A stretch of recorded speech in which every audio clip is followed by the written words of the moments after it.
안녕하세요. 저는 김수영이라고 합니다. 저는 지금 행궁동에서 행궁다과라고 하는 전통 디저트 카페를 하고 있고요. 그리고 떡을 가르치는 일도 하고 전통 음식을 여러분들한테 알리는 그런 일을 좀 하고 있습니다.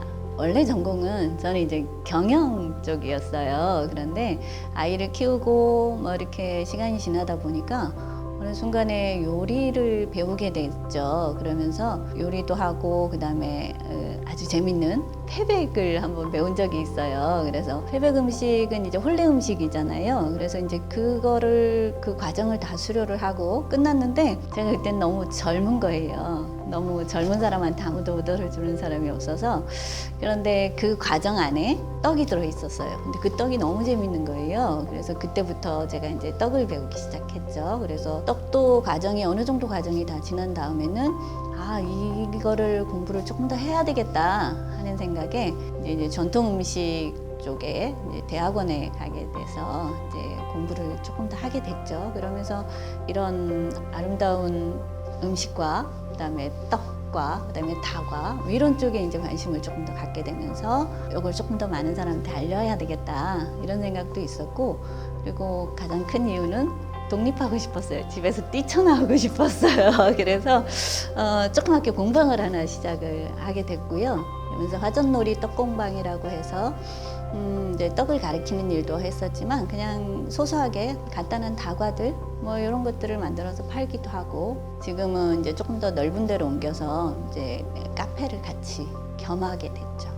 저는 이제 한국예총에서 예술문화청년합회에서 이제 떡공예 분야로 명인을 받게 됐는데, 어찌 보면 떡도 예술로 인정을 해줬다라고 저는 이제 생각을 해요. 이제 떡은 음식 분야니까 그동안에 어쩌면 예술에서는 좀 이제 벗어나서 있었을 수도 있는데, 정말 우리나라의 그 떡들도 얼마든지 아름답게 표현을 할 수도 있고요. 거기서 인정을 해주고 저를 이제 그 선발을 해주신 거에 대해서는 굉장히 감사하게 생각하고 뿌듯하게 생각하고 있고, 그리고 이거를 누군가에게도 전수를 해줄 수 있으면 저는 이제 참 좋겠다라는 생각을 하고 있고요. 떡공예 하니까 좀 이제 생소하잖아요. 떡공예도 있었어 뭐 이렇게 생각하는데, 떡을 가지고 공예를 한다는 그렇게 생각을 하시면 돼요. 일단 이제 화전놀이 하면 봄이잖아요. 봄에 이제 대표적으로 3월 3일, 음력으로 3월 3일이면 이제 삼진날이라고 하는데, 옛날에 그 유교 시대에 살던 그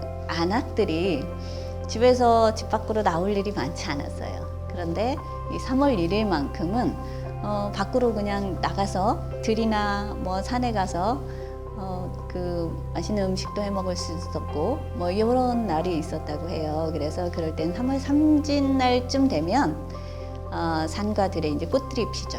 그래서 대표적으로 이제 진달래가 피는데 그 진달래를 따다가 찹쌀을 익혀서 그 위에 꽃을 올려서 먹었다는, 그 화전을 무쳐 먹었다는 이제 그런 얘기가 있어요. 그래서 봄에 막 이렇게 움트는 이제 그런 생명력 뭐 이런 것들도 있고, 뭔가 좀 생동감 있는 이런 이름을 좀 지어야 되겠다 해서 화전놀이 떡공방을 하게 됐고요. 어찌 보면 가장 중요한 그 품목 중에 하나가 되기도 했었죠. 그냥 소금간만 돼 있는 찹쌀에 뜨거운 익반죽만 하면 돼요. 그래서 화전이 어렵다라고 생각하시는 분들 계실 수 있는데, 화전만큼 쉬운 것도 없어요. 어찌 보면 떡 중에 가장 쉬운 게 화전일 수도 있어요. 일단 화전은 찹쌀가루에 익반죽을 하는데 물을 많이 넣으면 안 돼요.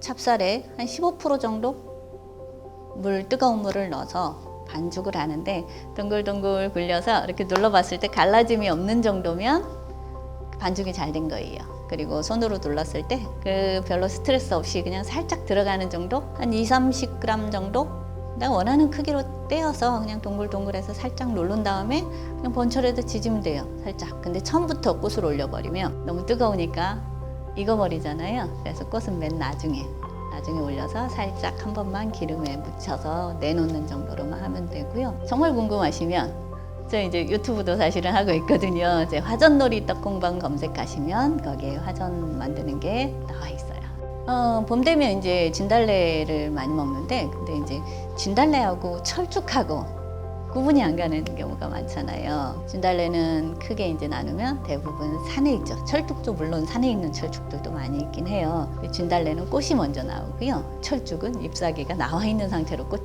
펴요. 그걸 보시면 좋으실 것 같고요. 그리고 유채랑 진달래랑 거의 비슷하게 오긴 하지만 진달래가 끝나도 유채꽃은 있어요. 그래서 유채도 되게 씹는 맛도 괜찮고요. 아카시아도 향이 되게 좋아서 우리 아카시아 꽃이 하얗다라고만 생각하지만 그 하얀색 끄트머리는 살짝 연두색이 같이 있어서 너무 매력적이에요. 그걸 쓰셔도. 그리고 펜지나 비올라, 펜지는 잎이 좀 큰 편이고 비올라는 펜지보다 훨씬 작은 꽃이 비올라예요. 그 비올라 같은 거 쓰셔도 되고요. 가을 되면 국화꽃.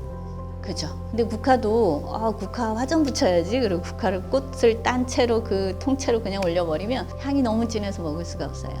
그러니까 꽃술을 좀 뜯어서 이렇게 그냥 무늬를 내듯이 이렇게 해가지고 하시면 좋을 것 같고요. 그리고 내가 이 꽃을 먹어야 돼 말아야 돼 궁금할 때 있잖아요. 이 꽃 과연 먹을 수 있을까? 이런 생각 들을 수 있잖아요. 꽃을 검색해서 만약에 이걸 꽃차로 쓰고 있다. 그러면 그건 먹어도 되는 꽃들이에요. 그렇다고 꽃을 너무 많이 하는 게 아니니까 꽃잎 한두 개 정도 올려서 해서 먹을 수 있으니까 그런 식으로 해서 화전을 한번 해서 드셔보셔도 좋을 것 같아요. 이제 다른 지역에 가면 우리 여행을 가게 되면 그 가는 지역마다 특산물 내지는 뭔가 사가지고 올 만한 뭐가 있어요. 천안의 명물 하면 호두과자 생각나잖아요. 그리고 경주에 가면 황랑빵 아니면 시범빵 뭐 이런 것들 그 외에도 이제 다양하게 굉장한 먹거리가 있지만 그래도 우리 머릿속에 한번 이렇게 퍼뜩 생각나는 것들이 있잖아요. 대표적인 음식들. 근데 수원은 거기 통닭거리 있잖아. 그리고 수원의 갈비가 유명한 거 아니야? 뭐 이렇게 얘기를 해요. 그렇지만 뭔가를 사들고 오기에는 기억나는 게 없는 거예요. 그죠? 그래서 행궁동에 와도 그냥 하염없이 걷거나 어디 잠깐 들어서 차 한 잔 마시고 가거나 사진 한번 찍고 가거나 공방거리에 와도 특별히 뭐 하나 이렇게 사가지고 가기에는 좀 부담스러운 것들도 있고 뭐 그렇단 말이에요. 그런데 우리 기록에 의하면 수원에도 유명한 약과가 있었다고 하는 말들이 있어요. 그래서 이제 뭐 세종실록이나 뭐 해동죽지, 뭐 증보살림경제 뭐 이런 책들을 이렇게 공부하는 사람들 이렇게 뒤져보다 보면 거기에 수원약과에 대한 기록이 나와 있거든요. 그래서 수원약과를 해야 되겠구나 이제 그런 생각을 하게 된 거예요. 개성약과, 궁중약과, 그다음에 이제 퓨전약과라고 하는 그런 약과를 좀 했었어요. 그래서 우리가 머릿속에 약과? 그럼 생각나는 게 제사상에 올라가는 그 약과 있잖아요. 꽃 모양의 약과. 그래서 예전에 먹을 게 없을 때는 그 약과가 굉장히 귀해서 그것도 이제 서로 먹으려고 했겠지만 지금 제사 지내고 나서도 그 약과는 잘 먹지 않아요. 그죠? 근데 정말로 또 다행인 건 요새 할메니얼 입맛이라 그래서 약과, 주악 뭐 이런 것들이 또 갑자기 이제 막 뜬단 말이에요. 그리고 젊은이들도 굉장히 관심들이 많아졌어요. 수원에도 유명한 약과가 있는데 이 약과를 이어가는 사람이 없어요. 수업으로는 하죠. 가끔.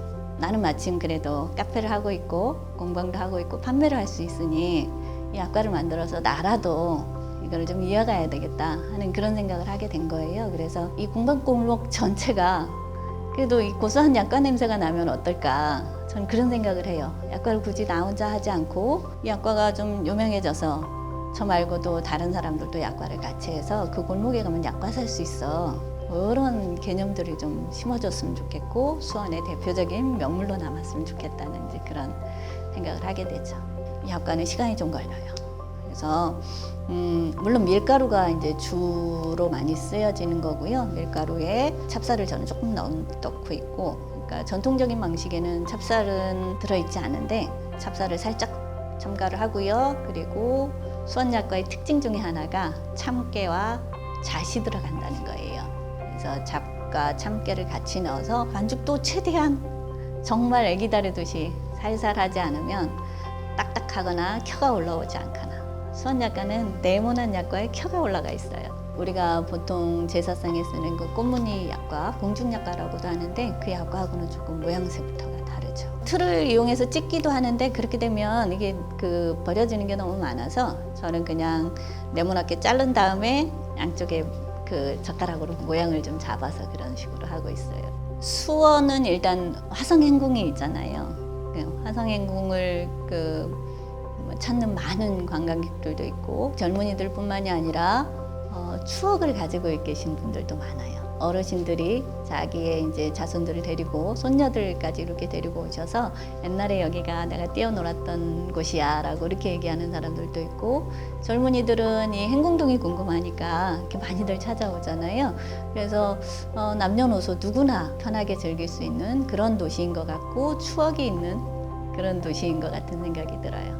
봄이 되잖아요. 그래서 이제 그 지천에 꽃이 필 텐데, 올해는 화전을 한번 이렇게 붙여보거나 아니면 한번 경험을 해보셨으면 좋겠어요. 그래서 지금도 진달래가 피는 철에는, 진달래가 있는 동안에는 가게에서 주말에는 아직도 그 화전을 붙여서 제가 내놓고 있거든요. 그래서 예전처럼 그냥 모든 사람한테 서비스를 줄 수 있을 만큼 그렇게 여유는 있지 않고요. 왜냐하면 저희 가게에 이제 방문하시는 분들이 워낙에 많다 보니까 다 내드릴 만큼 그렇게 손이 많지 않아서, 지금 이제 그냥 아주 부담 없는 가격에 그냥 한번 맛을 보실 수 있을 정도는 제가 제공을 하고 있으니까요.